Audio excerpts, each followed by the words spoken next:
Hi, welcome back to my YouTube channel. ನಾನಂತೂ ಚೆನ್ನಾಗಿದ್ದೀನಿ, ನೀವು ಚೆನ್ನಾಗಿದ್ದೀರಾ ಅಂತ ಭಾವಿಸ್ತೀನಿ. ನಾನಿವತ್ತೊಂದು ಹೊಸ ಟಿಪ್ಸ್ನ ನಿಮ್ಮ ಮುಂದೆ ತಗೊಂಡು ಬಂದಿದ್ದೀನಿ. ಪೂರ್ತಿ ವಿಡಿಯೋನ ಸ್ಕಿಪ್ ಮಾಡದೆ ನೋಡಿ.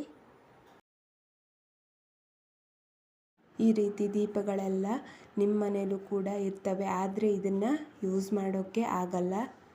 ಇದನ್ನು ನಾವು ಜಾಸ್ತಿ ಯೂಸ್ ಮಾಡೋದ್ರಿಂದ ಅದರ ಲೇಪನೆಲ್ಲ ಹೋಗಿಬಿಟ್ಟಿರುತ್ತೆ, ಸುತ್ತಲೂ ಕೂಡ ಹೀಗೆ ಕಪ್ಪಗಾಗಿಬಿಟ್ಟಿರುತ್ತೆ. ಈ ಕಪ್ಪಗಾದ ಕಲೆಗಳನ್ನು ಹೇಗೆ ತೆಗೆಯೋದು ಅಂತ ನಾನು ಈ ವಿಡಿಯೋ ಮೂಲಕ ತೋರಿಸ್ತೀನಿ. ನಾನಿಲ್ಲಿ 1 ಚಮಚ ಕಲ್ಲುಪ್ಪನ್ನು ತಗೊಳ್ತಿದ್ದೀನಿ.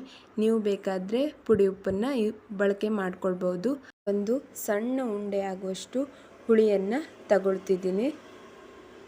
ನಾನಿಲ್ಲಿ 1 ಚಮಚ ಅಡುಗೆ ಸೋಡಾನ ಹಾಕಿಬಿಟ್ಟು ಸ್ವಲ್ಪ ನೀರನ್ನು ಹಾಕ್ತಿದ್ದೀನಿ. ಯಾಕಂದರೆ ಸ್ವಲ್ಪ ಟೈಮ್ ನಾವು ಅದನ್ನು ನೆನೆಯೋಕ್ಕೆ ಬಿಟ್ಬಿಡಬೇಕು. ಯಾಕಂದರೆ ಹುಳಿ, ಉಪ್ಪು ಹಾಗೂ ಸೋಡಾದ ಕಾಂಬಿನೇಷನ್ನಲ್ಲಿ ಕಲೆಗಳೆಲ್ಲ ತೆಗೆಯೋಕ್ಕೆ ತುಂಬ ಸುಲಭವಾಗುತ್ತೆ. ಹೀಗೆ ನಾನೊಂದು 10 ನಿಮಿಷ ನೆನೆಯೋಕ್ಕೆ ಬಿಟ್ಟ ಮೇಲೆ ಈ ರೀತಿ ಆಗಿದೆ ನೋಡಿ. ಹೀಗಾಗಿಬಿಡುತ್ತೆ 10 ನಿಮಿಷ ನೆನೆಯೋಕ್ಕೆ ಬಿಟ್ಟ ಮೇಲೆ.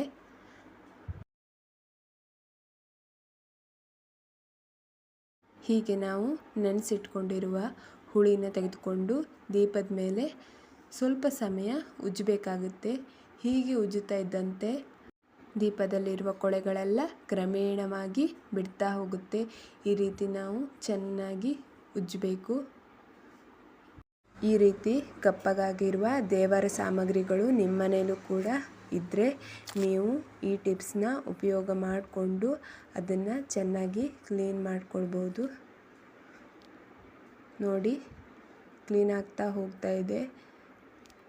ನೀವು ಬೇರೆ ಇಂಗ್ರೀಡಿಯೆಂಟ್ಸ್ನ ಮನೆ ಹೊರಗಿನಿಂದ ತಂದು ಅದನ್ನು ಹಾಕಿ ಕ್ಲೀನ್ ಮಾಡಬೇಕಂತ ಏನೂ ಇಲ್ಲ.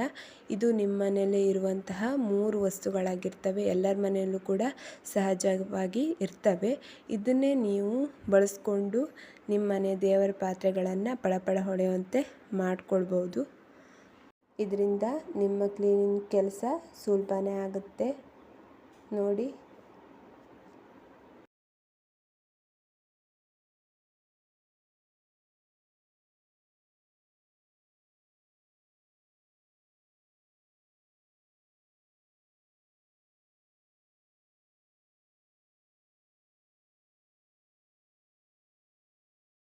ನೋಡಿ ನಿಮ್ಮ ಕೆಲಸ ಒಂದು 5-10 ನಿಮಿಷದಲ್ಲಿ ಆಗೋಗ್ಬಿಡ್ತು. ಎಷ್ಟು ಚೆನ್ನಾಗಿ ಕಾಣಿಸ್ತಾ ಇದೆ ಅಂದರೆ, ನೀವು ನಿಮ್ಮ ಮನೆಯಲ್ಲೂ ಕೂಡ ಈ ರೀತಿ ಸಾಮಗ್ರಿಗಳಿದ್ದರೆ ಒಮ್ಮೆ ಟ್ರೈ ಮಾಡಿ ನೋಡಿ. ನಾನಿಲ್ಲಿ ತೋರಿಸ್ತೀನಿ, ನೀರನ್ನು ಹಾಕಿ ತೋರಿಸ್ತೀನಿ ಹೇಗಾಗಿದೆ ನೋಡಿ.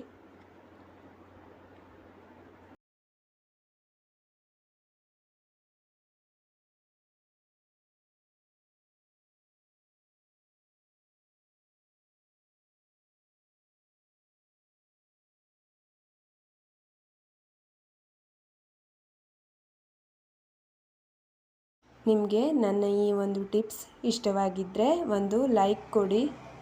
ಹೀಗೆ ಸಪೋರ್ಟ್ ಮಾಡಿ. Thank you for watching.